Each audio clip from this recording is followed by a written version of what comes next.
veamos ahora algunas definiciones más. Porque nosotros lo que vimos hasta ahora es la definición de una función de, o mejor dicho, de qué significa que una función sea continua. Pero ¿qué pasa cuando no lo es? ¿Qué pasa cuando una función no es continua? En ese caso lo que vamos a decir es que la función es discontinua, ¿sí?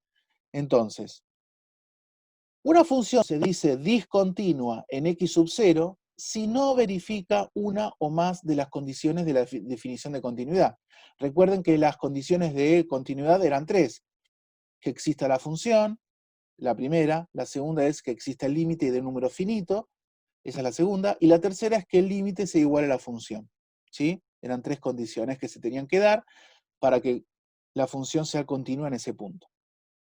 Entonces vamos a clasificar las discontinuidades. Vamos a tener dos tipos de discontinuidades, ¿sí?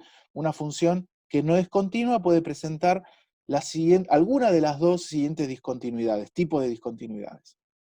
La primera de ellas es lo que se conoce como discontinuidad evitable, ¿sí? Se presenta cuando existe el límite finito de L de la función en x sub 0, pero puede pasar que o la función no está definida en x sub 0, o bien la función no coincide con el límite de L.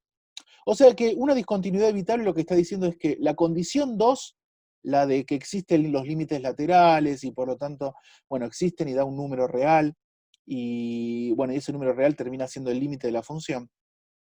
La condición 2 se está cumpliendo. Después, ¿qué puede pasar?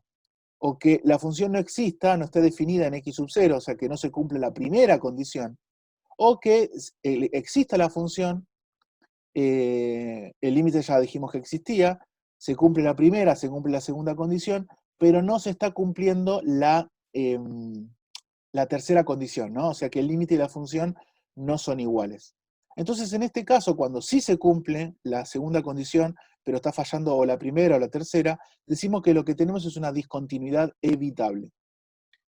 Y el segundo tipo de discontinuidad es lo que se conoce como discontinuidad esencial, ¿sí? Y se presenta cuando la función no tiene límite finito en x sub 0, ¿sí?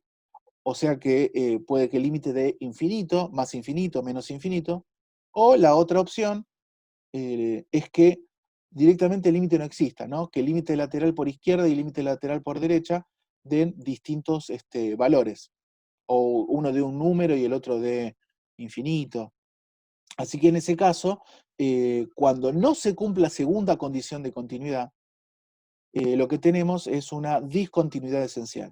O sea, básicamente, ya que tenemos estas dos clasificaciones, lo que vemos es que seguro que para que no sea continua, o sea, alguna de las tres condiciones de continuidad tiene que estar fallando. Alguna de las tres. Ahora bien, si nosotros nos garantizamos que el límite existe, que los límites laterales existen, dan un número, el mismo número, y bueno, eso me determina que el límite final, definitivo, existe y es igual a ese número, entonces en ese caso se cumple la segunda condición, entonces decimos que la discontinuidad es evitable. Ahora, si la segunda condición no se cumple, o sea que el límite no existe, entonces tenemos una discontinuidad esencial. O sea que fíjense que acá lo que me determina si la discontinuidad es evitable o esencial es si existe o no el límite de esta función.